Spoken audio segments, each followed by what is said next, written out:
இதயம் wishes you a very happy new year.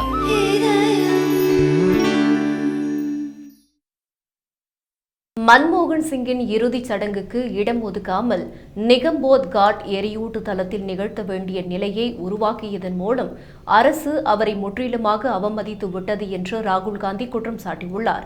இது தொடர்பாக அவர் இந்திய அன்னையின் மகத்தான புதல்வரும் சீக்கிய சமூகத்தின் முதல் பிரதமருமான மன்மோகன் சிங்கின் இறுதி சடங்குகளை நிகம்போத் காட்டில் நிகழ்த்த வேண்டிய நிலையை ஏற்படுத்தியதன் மூலம் இப்போதைய அரசு அவரை முற்றிலும் அவமதித்துள்ளது.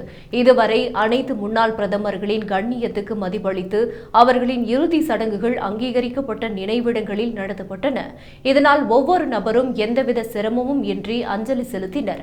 மன்மோகன் சிங் நமது உயரிய மரியாதை மற்றும் தனி நினைவிடத்துக்கு தகுதியானவர் என்று தெரிவித்தார்.